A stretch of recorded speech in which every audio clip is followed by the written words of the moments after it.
Chapter 3. One and only last, my food, grumbled Erica.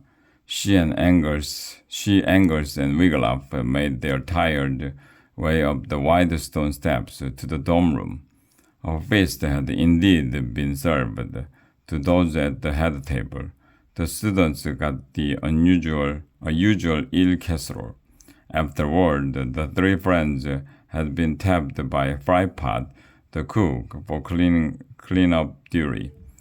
I was the first girl at DSA, Erica went on. Not Janice. What's her bottom? Your parents are king and queen of the realm, said Wigglup. They must have paid your tuition upfront in gold. No, said Erica. Truly rich never pay upfront. They walked into the Class 1 dorm and stopped short. What happened? Cried Wigglup. Keep it down, Tobled called. We are trying to sleep. Even in the dim glow of the lone night light torch, they saw that all the cots had been shoved over to one side. A brown curtain had been strung across the center of the room. A hastily made sign tacked onto the curtain said, Class 1 last dorm. Erica strode over to the curtain and swept it aside. For the second time that evening, she gasped. Wigglup and Angus ran over to her. When they saw what was behind the curtain, they were stunned. A big gold canopy bed stood against the wall. A matching wardrobe, chest of drawers, and dressing table surrounded it. A jousting pole and a pair of crossed lenses hung over the bed. A loud snap sounded. The gum-chewing Janice rose from a trunk she was unpacking. Hiya, lads, she said. I'm all moved in. Everything about Janice was big, Wigglup thought. Her cheeks were dotted with big freckles. She had a big space between her two front teeth. She had big, broad shoulders. Hello, said Angus. I'm Angus.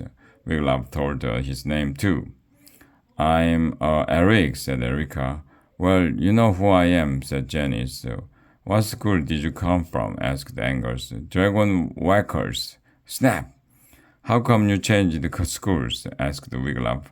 Mordred showed up at Whackers one day and saw me win a jousting match. Janice replied. He said he wanted me for the DSA jousting team, and Mom and Dad said I could transfer. Wigglup shot Angus and Erica a look. DSA didn't have any jousting team. Janice yawned and stretched. Listen, lads, I'm beat, she said. My Whackers pals threw lots of farewell parties. I haven't slept in a week. She took the wad of green gum from her mouth and stuck it on top of a bedpost. Nighty-night. As they turned to go, Erica caught sight of the Sir Lancelot tapestry that had hung on the wall over her cot.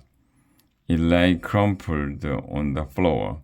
Erica darted over and picked up the stitched portrait of her beloved knight, then hurried after Wigglup and Angus. Brrr! Wigglup slipped under his covers, fully dressed. Good night, he whispered. Night, murmured Angus. How can you sleep? Hissed Erica. It's not fair. I'm the first DSA last ever, and I'm a princess. But did I ask for a bigger share of the dorm room? I did not. Wigglup managed sleepily. Jousting team indeed, Erica muttered. Then she was still for a moment. Surely you hear it now. Wigglup had begun to drift off to sleep. What? Don't you hear it? Erica whispered. Hear what? Said Wigglup. The awful moaning, cried Erica. It is coming from deep inside this very castle.